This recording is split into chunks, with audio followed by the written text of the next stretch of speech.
from my music magazine, I wanted it to like grab the attention of the audience. So obviously I made my masthead on Photoshop, which stands out the bright red colours, and then my cover story, Chip the Dogs, which I want to make the audience think like, who are they, what is it?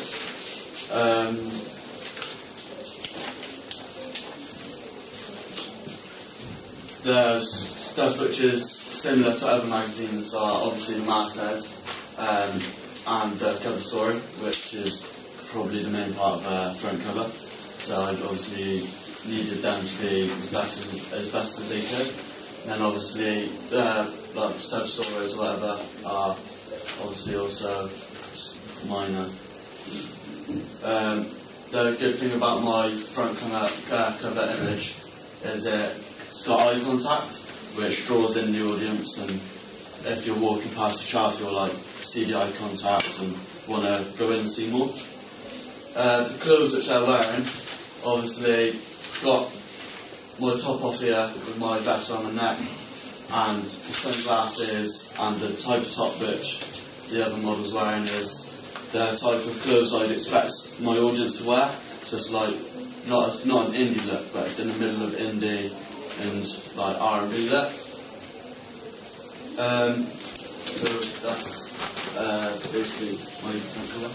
Can you tell us about the mode of address of the cover, first of all, before you move on? What do you mean? The way your cover's talking to the audience. I noticed you've got exclamation marks and quotations on the front cover. You've also got exclusive interviews at a funny angle. Why? Yeah, because I just wanted it like, that I've had enough, later on in my contents, it explains like there'll be a page with an interview with Ollie Snowden. You might not be able to see it, but it says about how he's deciding to leave his group. And then with the exclusive interview, it's on a slight angle, so I wanted it to seem like we've got about the group there, new song, and wanted it to seem like smash, like it's an exclusive, yeah, instead of just straight and it's normal. just come right in, hot off the press. Yeah. Right, we've got this, yeah, okay.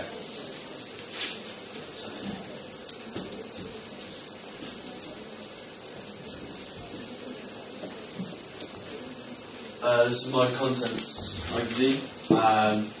I thought I needed to get as many stories in as possible, so it didn't look like my contents was empty. Obviously I've got quite a bit in there, and I've got my masthead from the front cover, top right, but I didn't think I needed it to be as big as it was on the front cover, because obviously they've seen it on the front cover, and now it's just there, so just... I've got a big picture there of Jordan.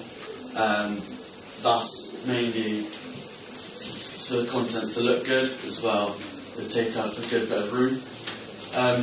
Put in a sub picture of Ollie, which is saying about his new single, which obviously I make the audience want to see more about it. And then I've got, bottom right, I've got two photos. One is an album which I designed of the people on the cover. It's their band and their new album, which is a free giveaway. Obviously I've got the exclusive part going across, which is I got from another magazine, and I thought it looked good, so I put that in there. What can you tell us about the conventions of your layout of your contents page? How does that conform to the conventions of magazines you've seen? Well, the reason I got it on the right hand side is because if you got it when you open the magazine, I didn't want it to be too in the middle there, because otherwise you won't be able to read some of the font text, and then obviously down here it's a bit closer into the middle, but it still pushes across so you can read it quite easily.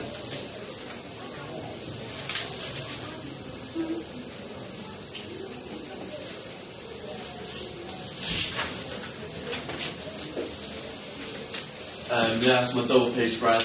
I started off with, I got an idea from a magazine, it is on two people from One Direction, and they had separate interviews and they're separated. So I thought that was quite a good idea if I just separated my two, the band which I've made, and interviewed them separately. So I've obviously made up separate interviews and put like opposite colours, so blue for Burnsy's questions and red for Dusty's. And then with that, I thought I've quoted quite a bit.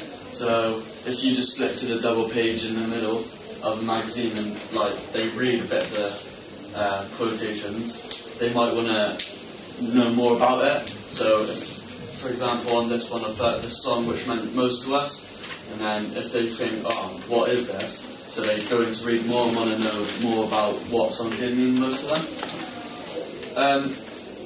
In the background of my double page spread, I got two photos of them both, slightly less opacity, but I didn't have them originally, but I thought it was too plain without them, so I thought I needed to add in something to break up the space. So yeah, any questions? Any questions, folks? I think you've really got into the idea of shizzler dogs, like going so far to make a CD for them. So what inspired you to actually make the band the Shizzler Dogs? Obviously, Rizzle-Kicks are my favourite artist.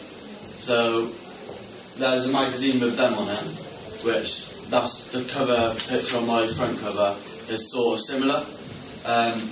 And then obviously I wanted it just to be the two, just like Rizzle-Kicks, and the type of music, which if you look into the interview, it would explain more about the type of music it is. So we've got Burnsy in the band who sings, and Dusty who raps, a bit like Rizzle-Kicks. So that would define your demographic, do you think, for your magazine, your group, your audience for your magazine? It's the kind of people who like Rizzle-Kicks. That's kind of your indie R&B crossover style. How is that reflected in your layout, your colours, and the clothing that your people are wearing? Well, the clothing is it's the type of clothing which Rizzle-Kicks would wear, and I'd expect an audience to wear. Obviously, me being a fan of Rizzle-Kicks, I understand from what I wear, it's sort of similar.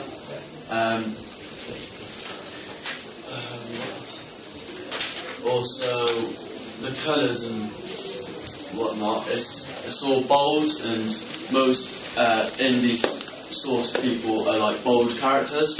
So I've got mostly bold text, bold colours, and then the advertising page which I made myself is the type of shoes people would be into. Helping to reinforce your understanding of your target audience. Any more questions? How do you feel your magazine flowed throughout? I felt it flowed quite well because I've got similar colours. Just go on back onto this. I've got on the front cover I've got the blue, white and red all over. Going on to my contents, I've got the red and the black with the sort of light grey behind. Following on to my double page, I've got the blue, red, grey, which I think personally helps the magazine flow the best. If you get all the colours matching, for example on Dusty's top, he's got the light blue, which matches all the writing, and that's where it came from. And then obviously the little details, like the redness of my lips, near enough exactly the same as the red on the front. So I felt it flowed to us. Okay, anyone else? Any more questions? No? Right, brilliant. Well done. Next one. Ali.